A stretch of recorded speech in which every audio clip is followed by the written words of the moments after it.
You guys, we need to figure out what is going on with MAGA men and why they are so obsessed with drag queens, with women's gynecological appointments, with trans people. They seem so consumed with pointing out and worshiping other men for their masculinity. And sometimes the answer is in art. And for those of you that watch White Lotus, I think White Lotus had a scene this past weekend that explains exactly what's going on in the repressed minds of all MAGA, quote unquote, alpha male. Listen to this. One night I took home some girl, turned out to be a lady boy, which I'd done before, but this time, instead of fucking the lady boy fucked me. And it was kind of magical. And I got in my head what I really wanted was to be one of these Asian girls getting fucked by me and to feel that. So I really genuinely think when I saw this, I thought this is kind of what we've been saying about these MAGA men. If you listen to right-wing podcasters and right-wing media, all they talk about are trans people. And then you have dipshits like Bill Maher, who's like, the left has got to quit talking about trans people. I'm like, the left? The people who talk about this all the time and have devoted their lives to it are right-wing podcasters. And now, bizarrely, Bill Maher, you. And the Freudian question in all of this is, why? Why are you so consumed with this? And I think these MAGA men, this scene from The White Lotus, although fiction, I think it is a real window into the repressed mind of a MAGA male. The obsession with drag queens, the obsession with talking about masculinity. Jesse Waters spends every night talking about how studly or manly or not studly or not manly some man is. That in and of itself is bizarrely not manly at all. Right. And so what is your take on that? Well, the first thing I thought of when I started seeing this is you have, what is it, over 90%, maybe 95% of fundamentalist, evangelical, super Christians are MAGA. And why is that? They're sexually repressed. Being gay is bad. And they talk about it all the time. And they're trying to convince themselves it's bad because it feels good to them or they like it or there's some kind of turn on that they get. Because you never, ever, ever hear anyone but these MAGA men talk about being gay or trans. And when I found out there are actually 10 athletes that are trans in the whole NCAA, I just thought, are you fucking kidding me? You'd think there was an army. It's unbelievable. But is the mind of the MAGA man who has to constantly talk about how masculine they are? Mark Zuckerberg goes on Joe Rogan to say that he feels neutered, which in and of itself is very emasculating. Do they, like this character in The White Lotus, were they so sexually repressed and they're so diabolical in their pursuit of trying to reconcile their evangelical upbringing and love for their mother and Oedipus complexes, all of these things, that at the end of the day, the thought of a transgender person quite turns them on. There has to be something deeper here, because to devote your entire political life to hating trans people is not about trans people. No. It's about you and your own insecurity. And I just thought this was a really brilliant moment. And whenever he said all that, I was like, this is kind of what we've talked about with these MAGA men. But I want to say, Donald Trump, he worships and really idolizes Eva Perón. And if you'll put up the next clip, here he is at the Kennedy Center having his moment. As the vice president got here at the Kennedy Center with the other leaders. I don't know about that. He's the most popular vice president we've had in years. He's done a great job. I don't know anything about it. I figured you'd ask a question like that. Okay, here he is in his Don't Cry for Me Argentina moment, standing up there, and everything he does is mindfully produced for television. So he thought, apparently he saw the musical, Eva Perón, he saw it 6 times. So here he is standing up there and had the media down below him.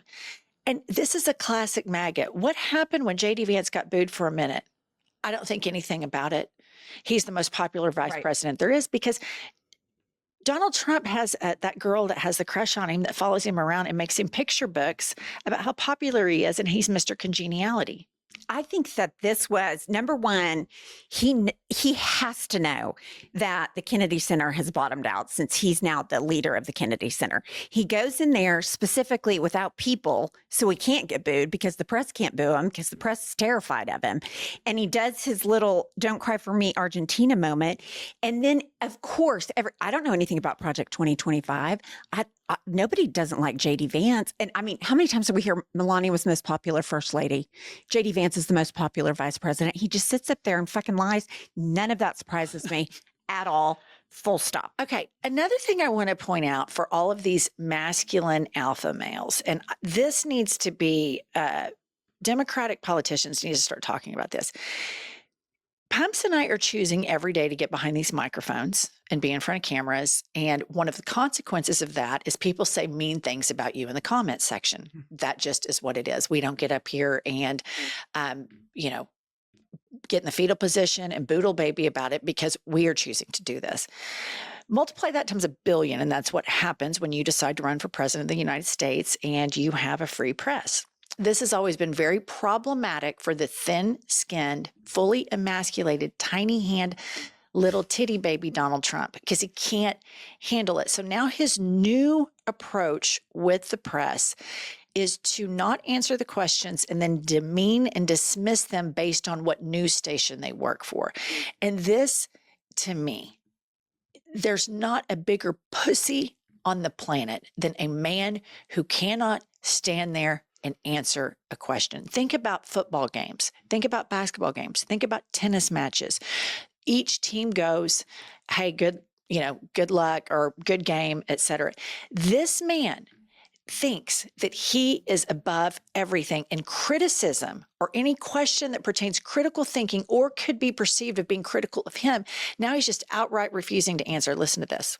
Criticized President Biden for using auto pen in the last few days. Have you yourself ever used auto pen, sir? Yeah, only for very unimportant papers. And I don't call them unimportant. If you do letters where people write in and, they'd love to have a response, or we'll write responses, and I'll sign them whenever I can. But when I can't, I, would use an auto pen. But to use them for what they've used them for is terrible. Yes, sir. And when you signed the CR, Who are you with? Sir, I'm with NBC. Oh, that's the same one. I don't want to talk to NBC anymore. I think you're so discredited. Mr. President, when most people.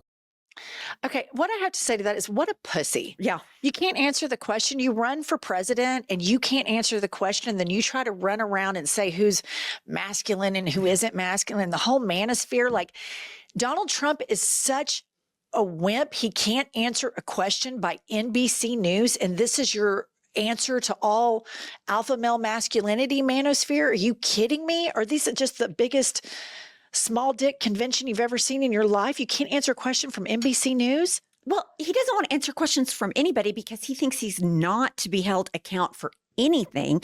And here's what's so funny. He pardoned that Rod Buttigieg or whatever. What was the guy's name? The governor that went to jail. Oh, yeah. He pardoned him with no signature.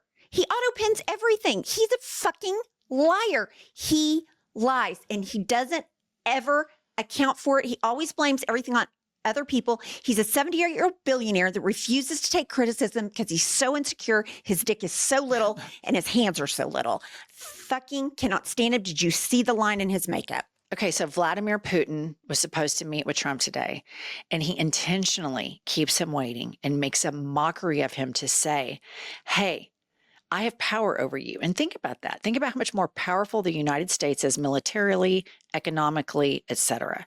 Russia's their military is depleted. Their economy's in a complete recession. Putin has to cook the books to make it appear powerful. Ukraine has basically beat them and held off this giant country in this war. And Donald Trump lets this man have all this leverage over him, which further in my mind, and I know in your mind, confirms that we all think, and all of our listeners, that he's compromised. But get a load out of what he did today. So somebody tweeted, Putin is making Trump wait again. The two leaders were supposed to have met already, but Putin is still at some conference. When Putin is reminded of the meeting, everyone starts laughing. They're literally making fun of Trump and his convoy. That surprises me zero, because Putin plays the long game, and Putin knows that Trump will submit to whatever he says, either because he has shit over him or because he knows how inferior intellectually he is and how open to flattery. And all he has to do is say, "You're so athletic, your makeup looks good." And he's like, "Oh yeah, we'll just lift all the sanctions against you." He knows that Trump doesn't give a shit about the American people. He knows he doesn't give a shit about the Ukrainian people. So he can do whatever he wants. And I think this is a message to Trump. I own you. I can humiliate you with impunity, and the whole right-wing media chamber is not going to say a word to me because I own them too. It's the biggest flex. You summed it up perfectly. That's exactly what Putin did. All right, guys, please subscribe to our channel. We're trying to get to 1 million subs, and we will see you all soon.